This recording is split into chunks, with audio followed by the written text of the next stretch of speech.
The year is 2001. The internet is still the Wild West, a place of dial-up tones and dark, unmonitored chat rooms. In the quiet, timber-framed town of Rotenburg, Germany, a mild-mannered computer technician named Armin Meiwes sits alone in a sprawling, empty farmhouse. Armin is lonely, but his loneliness isn't the type that can be cured by a coffee date or a movie. His hunger is deeper. It is primal.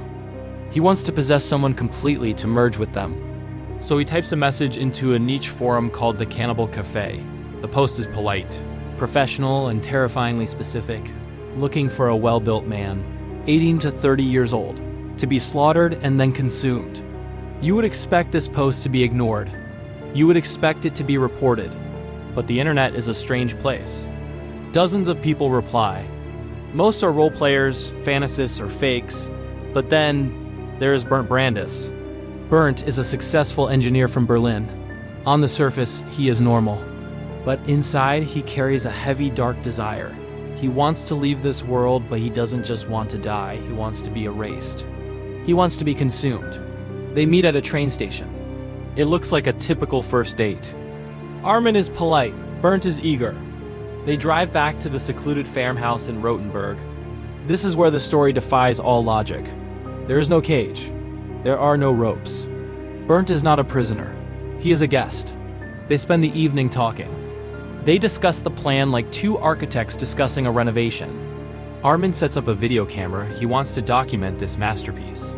They are two broken puzzle pieces that tragically fit together perfectly.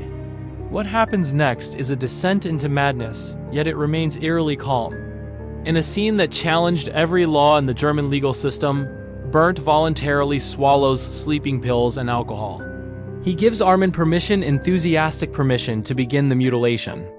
I will spare you the graphic details, but know this: Bernd remained conscious. At one point, tragically, the two men attempted to eat a piece of Bernd together. It was a ritual, a dark communion. Eventually, Bernd lost consciousness from blood loss, and Armin, with tears in his eyes and a prayer on his lips, delivered the final blow to the throat.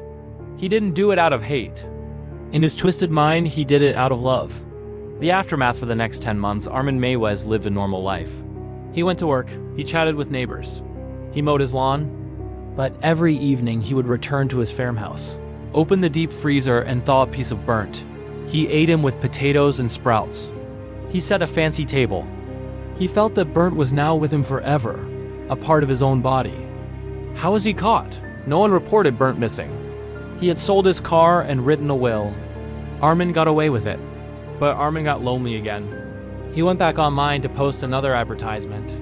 This time a college student saw it, realized it wasn't a joke, and called the police.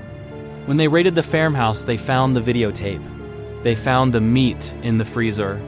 They found the polite computer technician. The trial of the Cannibal of Rotenburg confused the world. Armin admitted to everything, but argued it wasn't murder. It was killing on request. The victim wanted it. It forces us to ask a terrifying question. If two monsters find each other in the dark and they both agree to the nightmare, is it still a crime? The courts eventually said yes, sentencing him to life in prison. But somewhere in that prison, Armin likely still believes he did nothing wrong. He just wanted a friend who would stay for dinner and never leave.